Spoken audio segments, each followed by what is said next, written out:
And welcome back. News 2 listens this evening devoted to this NIOSH report, the draft that was released last night. Dr. Harry Carter, one of the foremost authorities on firefighting in this country, on the phone with us tonight. And we're taking your calls as well and kind of picking his brain for his insight. Let's go to some more calls. And Wayne, you're on the line with us from Mount Pleasant next. Go ahead. Okay, I've never heard the question answered why those guys were in the building, because it was supposedly a second 911 call made. But those guys with that type of ceiling in that building should not have been inside that building the way that fire was raging. Well, Sure. Was that answer in the report? No, Dr. Carter, I don't believe it was answered beyond the fact that there was an employee in there at one point who was being advised to tap on the walls with a hammer. They eventually got him out, but there was some concern later, as I understand it, and that we have reported that there was another employee, but I don't know that in the confusion whether that really was the issue or not, if everybody was communicating on the same page about whether they'd gotten everybody out that they thought was in there. Dr. Carter, do you glean that from that report as well? Yes, I do, and more than that, I've had the opportunity over the last few months to listen to the tapes of the event that night. And one of the major problems at a large evolving fire such as this is conflicting reports. And just to say there was a furniture store fire, why were they in there? Well, yeah, if it was just that, fine.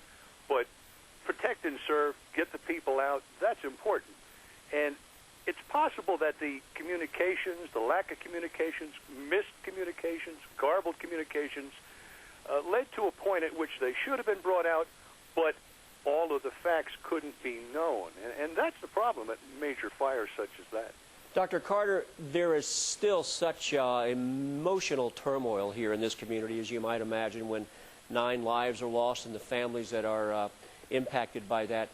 There's also, I think, a desire for not only accountability, but in some cases, people want someone held responsible. And will these reports, in some cases, make those determinations in terms of pointing fingers in your mind?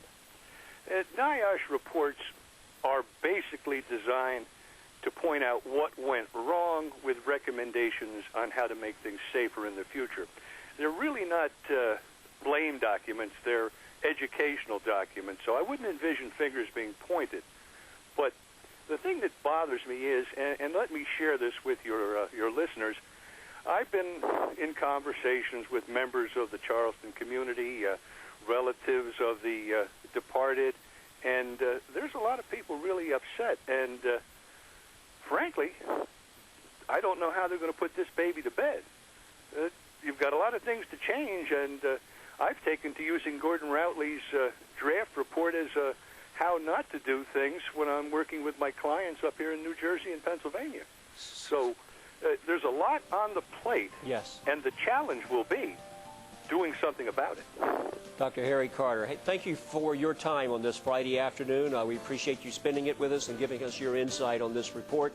We'll be talking to you, I'm sure, down the road. Dr. Harry Carter, our guest. Thank you, sir.